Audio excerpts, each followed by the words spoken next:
And we're live. Welcome to Virtually Connecting. This is Rebecca Hogue. I'm one of the co-founders of Virtually Connecting. I'm also a digital literacy educator at a couple of different universities.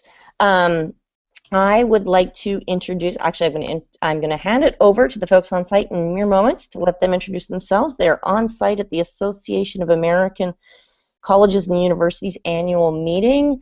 And about to be snowed in. So we are happy that they're here and able to join us, and I'm going to pass it over to you, Andrea. Hi, everybody. I'm Andrea Rehn. I'm here at AACNU in AACU16, and I am happy to be with two guests, Rebecca Frost-Davis and Sara Goldrick-Rab, and I'll let them introduce themselves. Hi, I am Rebecca Frost-Davis, and I am Director of Instructional and Emerging Technology at St. Edward's University in Austin, Texas, where it won't be snowing for the next couple days, but I'll be here. And I'm Sara Goldrick-Rab, and I'm a Professor of Educational Policy Studies and Sociology at the University of Wisconsin-Madison. Okay, and let's do quick introductions to the folks online. Vanessa? Unmute. Yeah. There we go. Unmute again. Okay. There, finally. I'm in Yuma, Colorado, at home. I'm retired and just write and blog and social media about this stuff a lot, and I really think that, you know, it's whatever. Anything more descriptive would take too long. I'm online a lot. Somebody said once at some course long ago, and I pinched it from them, where you had to do the introduction, say where you were from, and then they said where they were from, and they said, but that's not really true. I live in this place, but I'm actually from the internet. I think that's probably it. Thanks, Vanessa. Penny? Hi, I'm Penny Robinson, and I'm in Melbourne, Australia, where it's currently 2:40 a.m. in the morning. Oh. And unlike the snowcalypse people on the site, Melbourne is in summer, although we're actually having nice weather at the moment. I think it's forecast to be about 25 or something like that tomorrow. So it's not going to be a 40-degree stinker like it sometimes is in summer.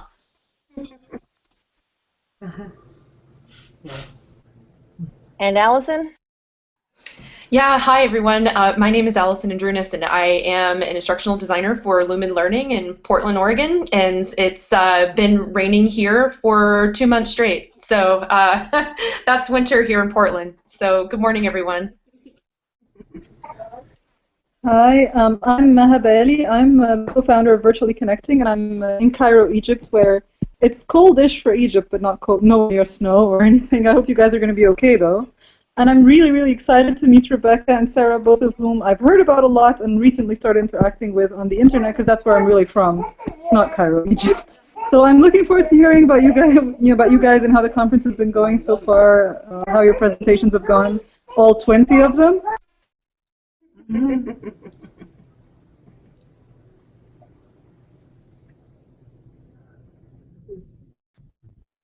All right, thank you for the introductions. Let's hand it over to the on-site folks. If you want to tell us a little bit about what's the vibe at the conference right now, other than the people wanting to escape the snowpocalypse. I think the vibe is a lot about wanting to escape the snowpocalypse. But I will say, you know, something I'm hearing a lot about this year, and it's actually the theme of the conference is the issue of equity. So I was on a couple years ago, AACNU had a planning group called General Education Maps and Markers, which was designed to create design principles for general education that are equity-minded and digitally informed. And I was on the digital working group for that project. But the idea behind the project is that the new majority of students don't experience general education the way we think of the traditional college student experiencing it. So the new majority doesn't go to college for 4 years right after high school, and many of them go through swirls. So they might start at one institution, stop out at another one, work for a while, go to another institution. They don't really have a coherent educational experience. So that's one of the challenges we've talked to, is just the non-traditional students. But the GEMS project also was looking at specific equity issues in terms of, just because you have access to college doesn't mean you can take advantage of the access that you have. And that, you know, a lot of the work that AACNU has done focusing on minority and underserved students has actually demonstrated that what we call high impact practices actually work better for these students than they even work for normal students. And they work great for normal students.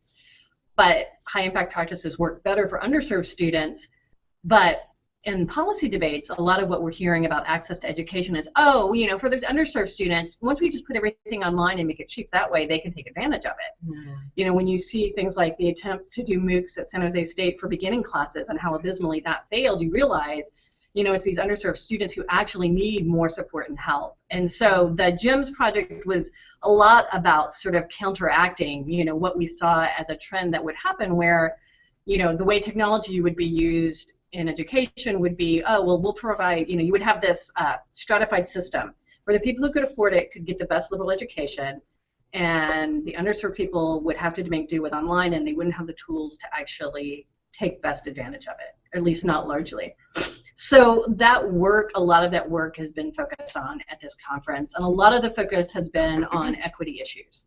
So helping underserved students take advantage and support them in college. A couple of the talks that I gave, actually, both talks that I gave are focused on the digital side of it, and our digital working group really looked at not just, okay, if we make things available online, but we actually sort of stepped back and said, what is the role of digital in education? And we have a digital opportunity. If we were designing liberal education for the emerging digital global ecosystem that we have today, what would that look like? And that's kind of what we've done a lot of work on. And there was a president's forum yesterday, and I think it continued this morning, that really has focused on what is the digital opportunity for liberal education, and not just looking at it as online content delivery, but thinking about how do we prepare our students for an ecosystem that is really shaped by networks that are largely social in nature, driven by data, and algorithms, artificial intelligence, and where we have sort of horizontal access to creation and production. So those are some of the things that have been going on in the sessions I've been in. And speaking of equity, Sarah's work is incredibly about equity. Do you want to tell us a little bit? Well, I have to admit that today was supposed to be my first day at the conference, and I was supposed to speak at a session this afternoon that has since been canceled due to snow. So I really can't say anything about the vibe of the conference. I can say some things about the things that were just said about what apparently has been talked about at the conference, which I'm glad to hear about. And my dissertation was actually about swirling way back when, when people were still kind of pretending as if college students would go to one sort of college and proceed in a linear pathway through to successful degree completion. That actually has not been happening for quite some time. I refer to the students who are usually cast as the traditional students as actually the privileged. And you know, there's a group of privileged students in higher education, but they're actually in the minority now. So when we think about who we need to educate, I would like us to actually rethink what we do entirely and not sort of just think about what do we do with the disadvantaged, so to speak, when they are in fact the majority. We might need to just entirely rethink what we think we're doing. I don't like the term developmental or remedial education because it suggests that higher education is some special thing to which some people are unqualified for, when I view it as merely the next several years of education following on the 12th grade. I don't think that that needs to be a dismissive or denigrating way to speak about what we do next. I think it's a continuation, which is part of the practice of lifetime learning. So, you know, this meeting is in Washington, D.C., which means that whenever I come to Washington, D.C., there are people at conferences who need to, you know, be part of the conversation, but our policymakers also need to be attended to regularly, and so I've spent most of my time here so far attending to them. I have, sort of a question for you guys. Wondering what you guys think about the influences on the K-12 system that might affect might, I guess, help the issues with the early college education. Is there any discussion around that? You maybe can speak to what's happened at this conference, but I've been concerned that we have basically accepted a full-on attack of our quality of our K-12 system in this country since the Nation at Risk report came out in 1983, and that we've failed to understand that as a political attack that's part and parcel of a neoliberal austerity agenda. I mean, we actually have a very good set of K-12 educators out there today where we do see disparities in completion rates. They've been there for a very long time. They are part of the function of our K-12 system, but they are also, frankly, largely the product of our larger societal inequality in this country that is deeply ingrained in where people live, their access to health care, their access to resources, their access to even food in America is kind of an incredible thing that we often overlook. So I think that there will be some changes to K-12 education going forward. I don't know that they're all going to be positive. And I would also say that no matter what happens in K-12 education, a lot of people coming into college are not coming straight out of school. It's a non-linear pathway, and people will always continue to take time off after high school and come back in. So we're always going to need to find ways to help people refresh, reintegrate into education, get used to sitting in our classrooms, where still mainly I think our education is going to take place. So the idea that, for example, improved K-12 education would solve the problem of remedial education, I just find really incorrect. So I will say, in a session we were in this morning, we actually got into a discussion of a sort of segment of the population that are taking college classes. And this came up, I was in a roundtable with at the President's Forum yesterday as well. And somebody mentioned, oh, well, we're offering online classes to these high school students. And what struck me was that the students that are taking advantage of it are the students who are going to go to college anyway. They're the students who are already equipped. And I think, again, we get to this issue where people think we've solved the education issue if we just make things available online. And I'm like, well, no, you've solved it to the students who are going to go earlier anyway. And I had this discussion with my mom over Christmas, and she, this will be a little bit of an anecdote digression, forgive me. She grew up in Tennessee during the Depression. They were on welfare because her father died when she was young. She put herself through college in a time when she wasn't even encouraged to go to college, right? Women don't go to college. And she said, if I could do it, anyone could do it. And I said, yes, and I didn't have an answer for her then, but I've thought about it since then. And what really struck me was, yes, but she had two aunts who had gone to college. So she still had models that said, even though her circumstances were disadvantaged right then, she had models of this is something you do, and if you want to improve yourself, you go to college. And that's, I think, is, I see a lot of our resources going to help the privileged, and, the sort of equity issues as we're not getting to the other students. Well, and let's be honest, college was pretty privileged when she was certainly, and I understand this, my grandmother went to Northwestern, was one of the first women to ever go to the Medill School, and certainly, being in the minority and fighting that uphill battle of being one of the few women is real, and frankly is not something that many of us have experienced in quite the same way, although being a female full professor is also being a minoritized experience as well, although less so in education. But that said, some really important things have shifted over time, right? The size of our institutions that students are entering are much larger than ever. Tom Bailey of the Community College Research Center describes our community colleges as sort of bewildering forests that students have to navigate more. Now, I think, unfortunately, it makes it sound like the colleges are doing that intentionally, and I don't think so. I think that they have been asked to take on more and more in terms of missions and jobs they have to do, and so when you sort of start adding things on one by one and it's not in a planful way, you get that kind of forest feeling. The other thing, however, we have to say is that the price of higher education has shifted dramatically during that time period, and so one of the most popular myths out there is, I worked in college to get through school, you can too. Well, it's naive in so many ways. I mean, one really important way, of course, is the amount of money you have to come up with is so much higher than before. But also, the labor market has shifted dramatically. Your ability to do what I did in college, which was to get one waitressing job, get as many hours as I wanted, and pocket my tips in cash, that's over.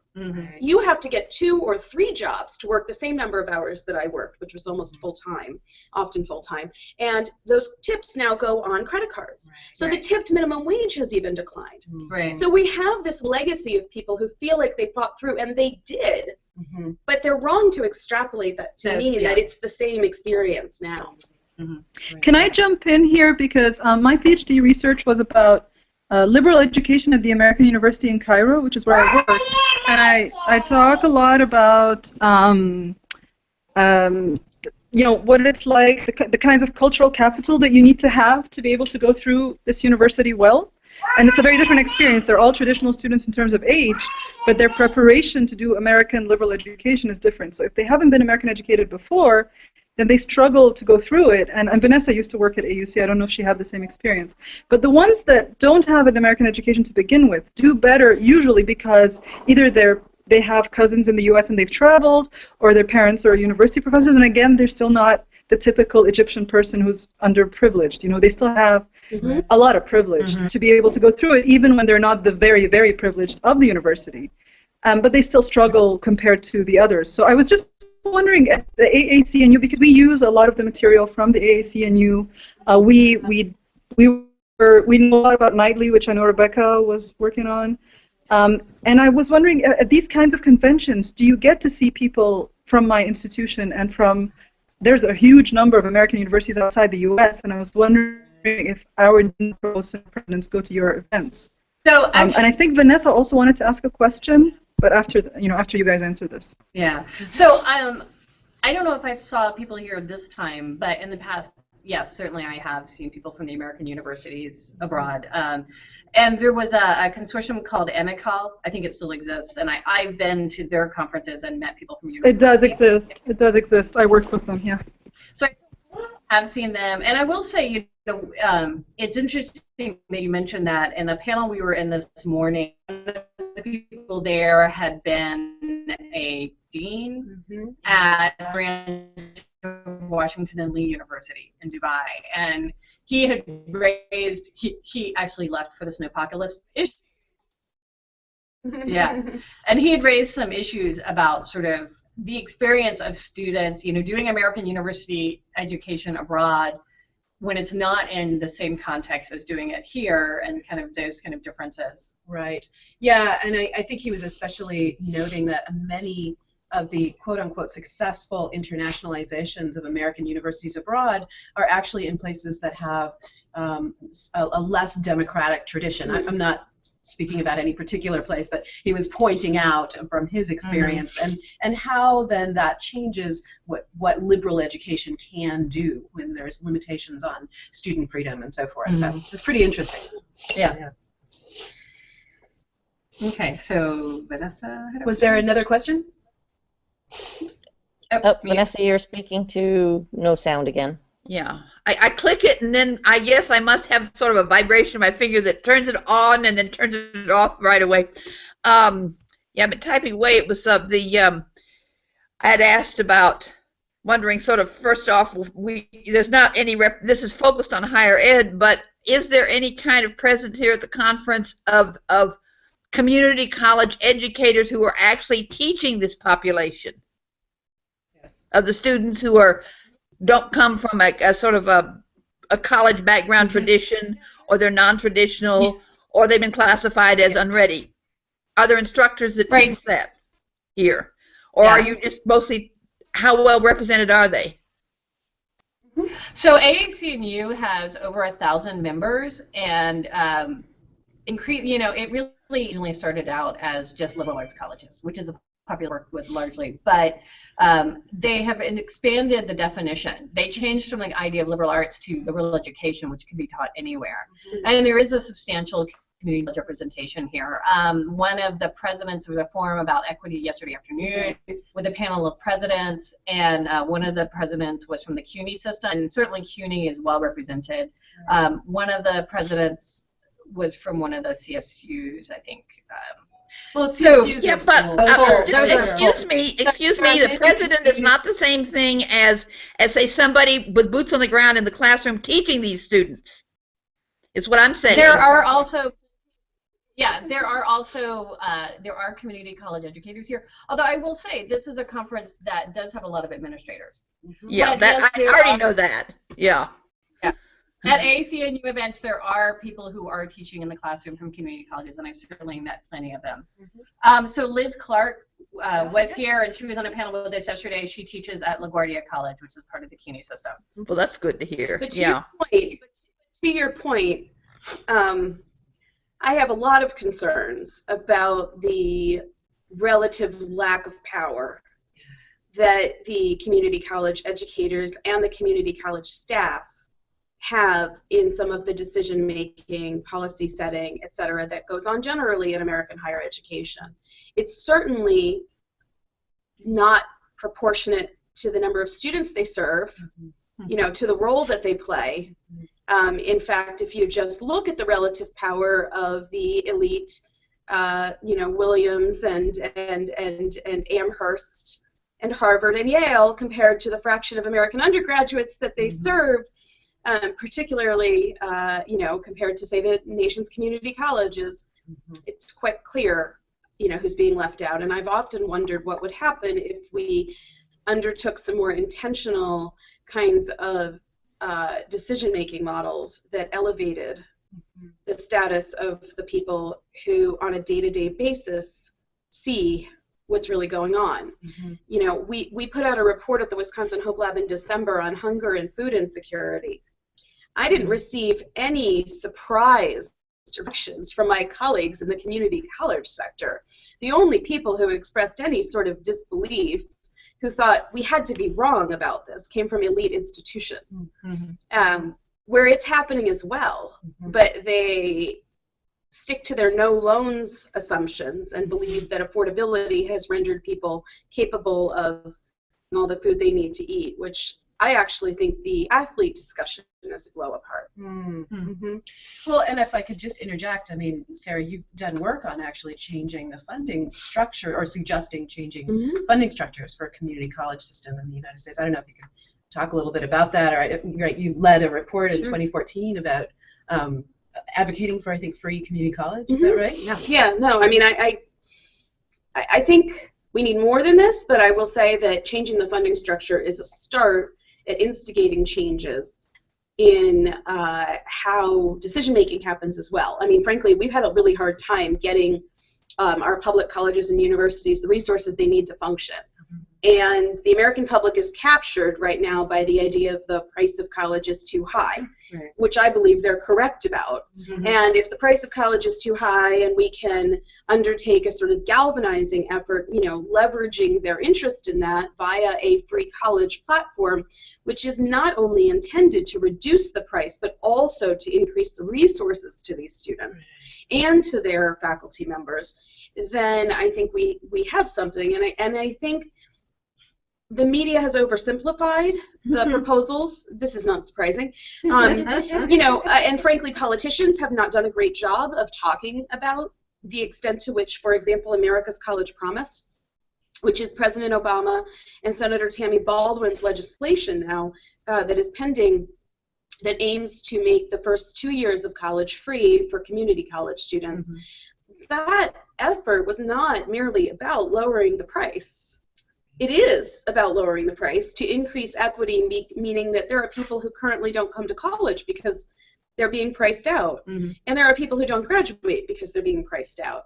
But it was also, right, about drawing attention to public higher education and to the community colleges in particular in an effort to get something else, which we started talking about in 2009 in the American Graduation Initiative. I'm amazed at how quickly we've forgotten Obama's first term, but very early in that effort, he put together a package of $12 billion that were intended to help the support services and the instructional practices of community colleges. And that initiative was popular. It got killed in the midst of the healthcare debate. But it did get killed on its merits. And so that is so important. And so we've been trying to revive that discussion since that time. What do you think of the, there was a study that came out, I think it was this past week, about, you know, there's a sense that students do, you know, they go through school, but they would spend time at a community college and then go on to a four-year institution, and the numbers that came out that said that only 14% of students are actually making that transition of going on and finishing at a four-year institution, but within 6 years. Sure. Well, I mean, so transfer rates have never been great. I think that the questions have to do with why. Right? And I think that some of the initial discussion about this was maybe we don't have good state systems in doing this thing we call articulation, which means that the courses line up, right? So when you go from a community college to a four-year school, is there sort of a matching course that you could then, you know, get? Maybe that's the issue. Well, the research indicated it's not really the main issue, having the policies in place. Then there was discussion about maybe students just don't know how, you know, so maybe it's a cultural thing, you know, it's just hard to figure out how to do it. Well, yeah, it's hard, but it's hard because we've set up so many barriers to doing it. Right? So, for example, when you're trying to choose a college coming out of high school, we know we've put people in place to help you choose a college. When you're at a college and you want to leave that college to go somewhere else, there often isn't the same. Okay? At the community colleges, they do have transfer offices, but it's one of millions of offices, right? That's one part. Another part that's very clear, and Michael Crow's talking about this a lot in Arizona, is the behavior of the four-year institutions, which not only don't want to accept the credits, but really get off, frankly, on saying that their classes are better than. They also have a strong incentive, especially at the public institutions, to capture the resources that come from making students take credits again. So what we're seeing is, in fact, that when students even do transfer, they end up with an excessive number of credits they shouldn't have had to take, which increases their prices. Now, I'm sure we're seeing some students who are finding out after transferring that this is going to cost them even more than they thought, and they can't do that. So they also then don't go on to complete the degree, right? Finally, the other part is I'm amazed that we're not saying that one of the reasons students aren't transferring is the four-year schools are too expensive. So there's a lot of things going on there, but I think, you know, oftentimes we keep on pinpointing these cultural barriers without recognizing the really important role that finances is playing in all of that. Right. You know? I know one of the, we have a an adult degree completion program, and it's 40 years old. It's one of the oldest. It was the original one in Austin that offered the service, but one of the challenges that students face as they come to this program is, you know, I'm at St. Edward's, we're a private liberal arts college, and our tuition is high, and students run out of loan money. They cannot afford to complete their degree because they have reached the amount of money they can actually legally borrow. So it's and you know, and that's an issue for our tuition being as high as it is. Sure it is. But so you have a challenge, and I'll just be direct. You know, so we have all these private schools, right? And we, in the history of the United States, when we created higher education, we really needed these private schools, right? We needed them because we didn't have a robust public sector, right?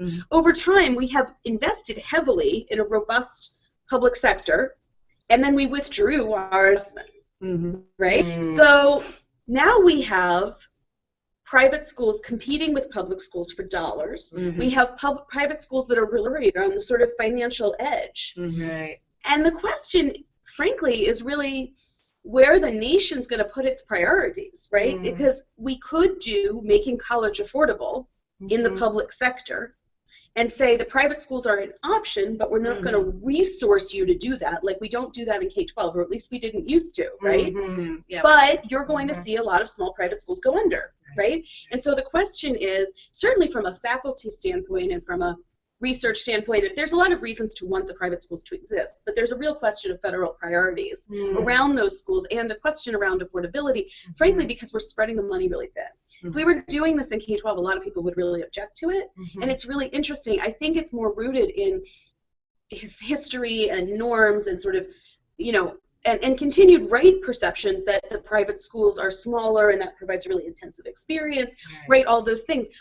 But that's not just a fact.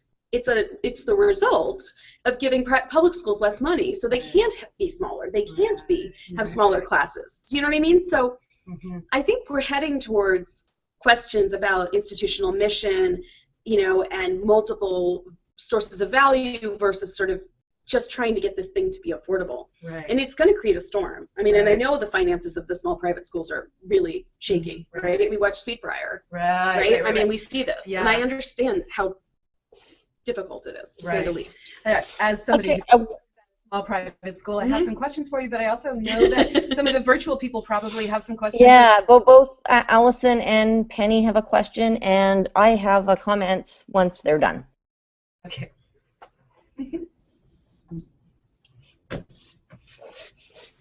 Go ahead. Will I go first? Sure, go ahead, Penny. Yeah. I'm in Australia, so I'm not very familiar with the American college system. But in Australia, we have prep to year 12 and then university, or TAFE. And at university, if you get a Commonwealth supported place, there's HEX help. So you can pay for the uni up front, or if you can't afford to pay up front, you can get a loan from the government, and then once your income gets over a certain amount, then it will start being taken out of your salary. And for full fee courses like I had for my master's, you can also do fee help for that. So my question is, does a similar thing exist in the United States? So the answer, it's a little bit controversial here. The answer is sort of. You have a very robust income-based repayment system. That's what we would refer to it as, right? Where you can essentially just pay nothing up front, pay for it, like you said, through your income over time. There are a lot of reasons that works in your country that would not work here. And the Australians have been here for just so you know, quite a bit, advising our president and Congress and other leaders on whether Australia would work well here or not. One of the biggest challenges, of course, is you're an island. And you don't have the same issues that we will have with people not being trackable over time and leaving in large numbers when they don't want to repay, right, over the long haul.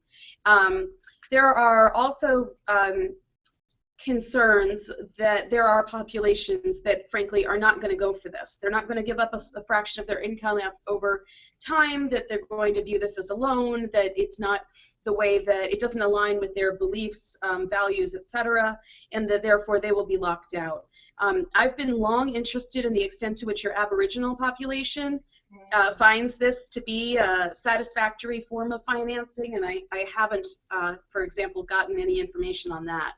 So it's under discussion here. There are Republican proposals to do what you're talking about, and they're working on something called ISAs, which is income share agreements. These are private. This would be as if you all decided I should go to college and you offered me the money, but you're going to take my salary afterwards, and it's going to be on a one-to-one basis. It's essentially being pushed by economists and conservatives who believe that the market can solve this. Right. Oh, the market. Yes. Okay, on that note, I can't help but jump in the market solution there because it will not work. It doesn't work. You know, I'm really excited to be able to ask this question because I think across all time zones and even in Australia, we have an issue not only with you know, the educating of our students, but also adjunct labor. So one of the things that I have and all of you shake your heads immediately. So, not only am I interested in how technology can help this demographic, because I believe it can. The way we're doing it right now doesn't work. This idea that we just put everything online and the students will just learn and improve. It actually takes more of a support network to actually make that happen. So when I was at that conference at the AACU in 2012, I was presenting as a former faculty member at the community college system, just moving into instructional design and administration. So as I sat there was this sea of white men, basically, and I was struck by, okay, this conference isn't for me. These are for VPIs, presidents, policy folks, but wow, I really want to pop the hood and understand their thinking. So at that time, they were talking about guided pathways and being able to help students with the week zero. Week zero is going to solve everything. You give everybody access a week before classes start, and then lo and behold, they're going to learn how college works. Well, I sat there and I thought, what about week -1 for teachers, right? And support staff. You can't ask students to show up and people are off contract. So I'm curious about if the conversation is continuing or if even it's coming up about adjunct labor, because this is, I think, part of the problem. I mean, there are so many issues to the idea of free community college, and Sarah, I'm such a fan of your work because you continue to ask questions about life outside the classroom for students, which is so important. I think a lot of times when we talk about policy, we don't talk about how students' lives can be the biggest barrier for them getting to the classroom or clicking into an online class. So just curious about if there's any discussion about the increased use of adjunct labor and how this can be a problem or it is a problem. So that's my personal opinion there. So curious about what you've talked about or what you're interested in there with the conference. Yeah, I mean, definitely. And I would say administrators are all very aware of the adjunct problem and concerns around that. So, and I've heard it in multiple contexts. So the very first day I went to the members meeting, which they started with a board meeting, but then they have discussion groups. And the whole point of the discussion groups was for AACU to hear from the members and the challenges they're facing. And certainly at the table I was at, adjunct labor came up as an issue. How do you manage that? And what support do you offer? So we were talking about just sort of general faculty development program, and one question is, do you open your faculty development programs to adjuncts? And we do at St. Edward's, and we actually do at adjunct orientation, which was new for me because I had taught as an adjunct at UT, where there was no support. I mean, the only connection I had was with the person who hired me in that department, and that's the only real support I had access to. But I think, there's certainly those issues, but at St. Edward's, we are in Austin, which means we have access to a large pool of adjunct labor because we have graduate students and graduates of UT. And we certainly take advantage of it quite a bit. And there's some discussion this morning, somebody said something, if more students take classes in high school, maybe we'll have less need for adjuncts because they're the ones teaching the intro classes, which was an interesting comment. I'm like, okay, but now we'll just have the adjuncts teaching them in high school.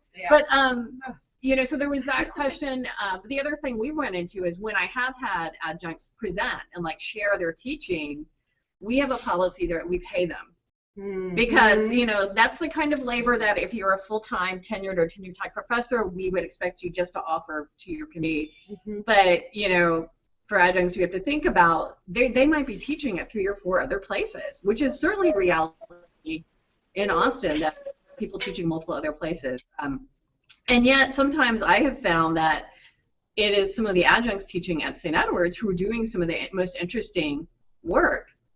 And are actually taking more risk, and they bring for digital pedagogy and teaching online, which are 2 different things. They have those experiences from other institutions, and sometimes we use them to kind of bring those skills in. So we wanted to offer a capstone online last summer, which is the final course in our general education sequence.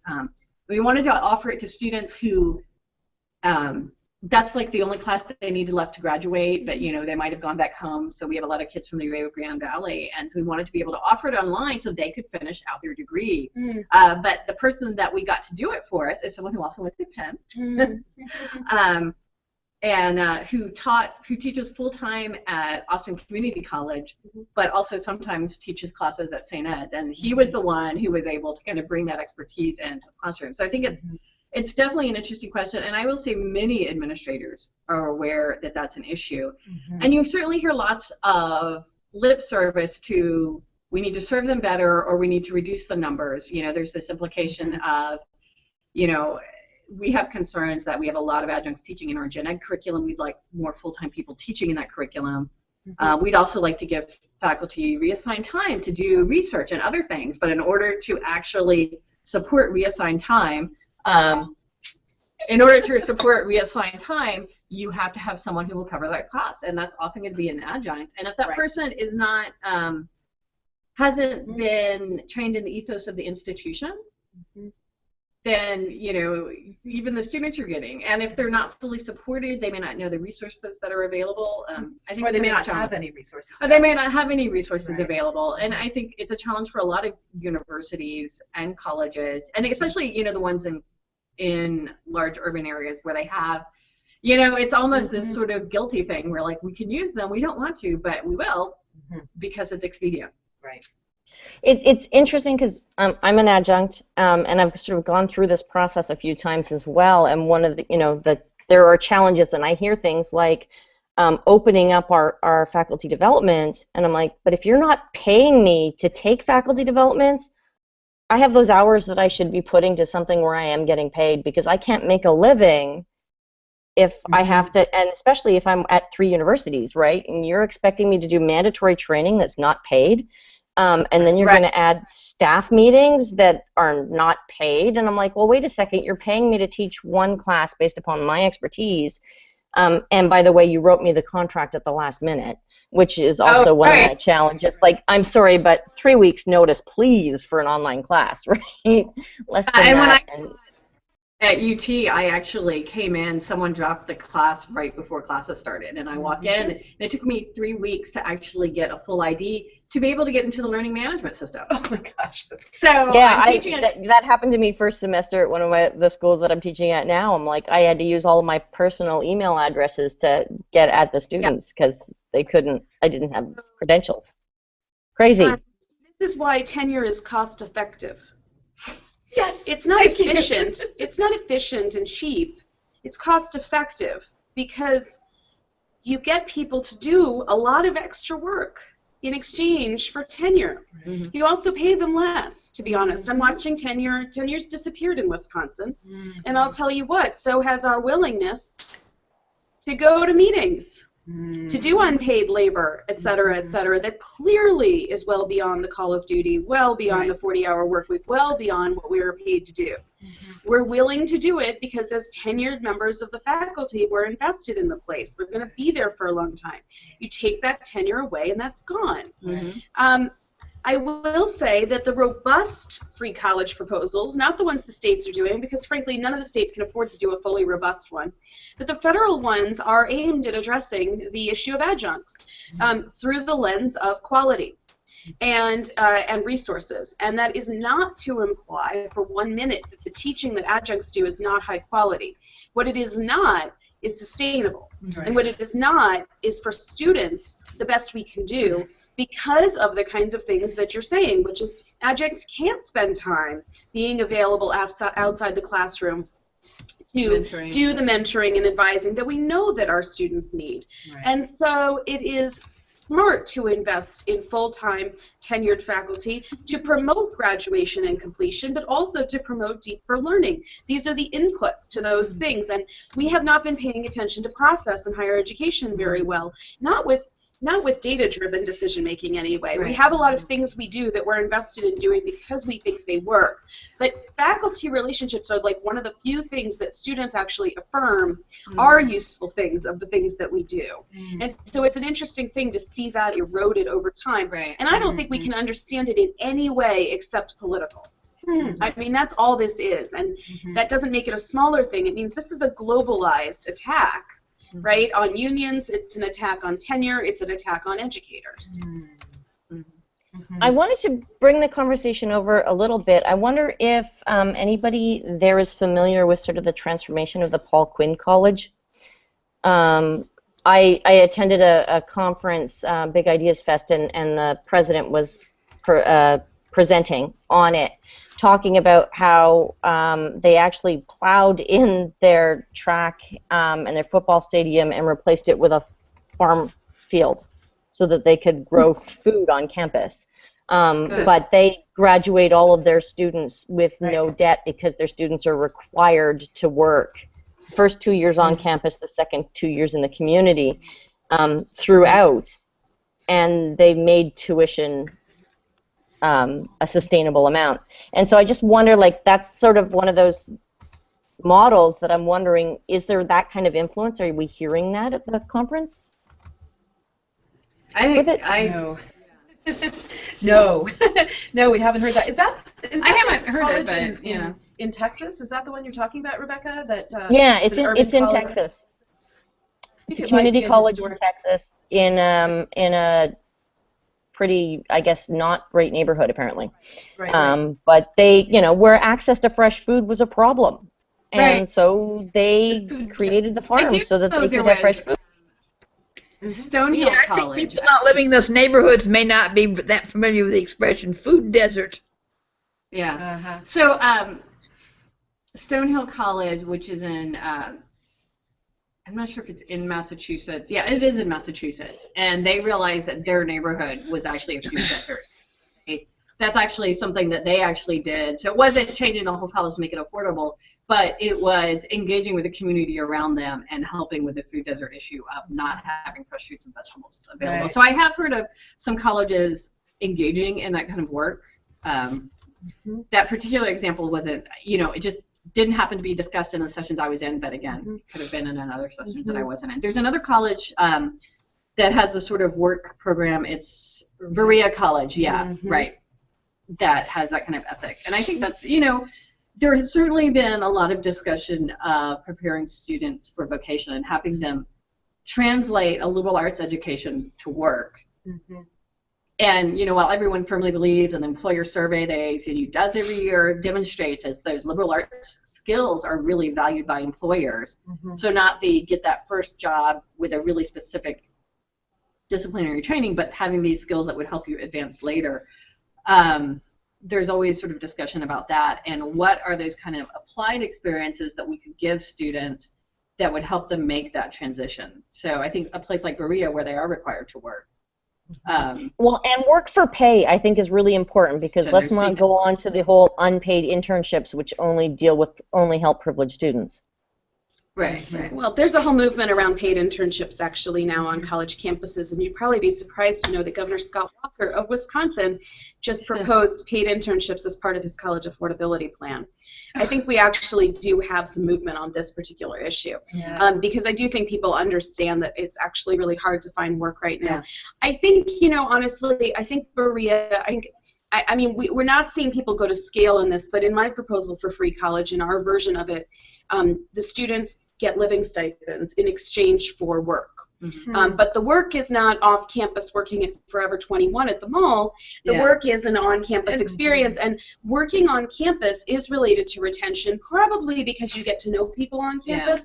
I don't know if it's really about preparing people for jobs after, but it is in one critical way, which is if it helps to make college more affordable, then at least we're not doing what we're doing right now, which is saddling them with debt, which is affecting their decisions about making certain job choices. One of the colleges I was talking to, again, this was at the members meeting, and I can't remember which place it was, but one of the things, it was one of the Wisconsins, but it was a regional one. Okay. And they said one of the things they actually do is they have essential learning outcomes for the university, but for all the campus jobs, you have to specify what essential learning outcomes you're getting from those as well. I would really like to know which one that is because we're trying to work on this issue, and that's I have not seen that, to be honest with you, and I think that I'll see if I can the work study program is not being maximized in this way, right? So you're given work study money, but you're not usually given a kind of matching to the kind of job that you probably should have, and the students really wander around trying to find work study.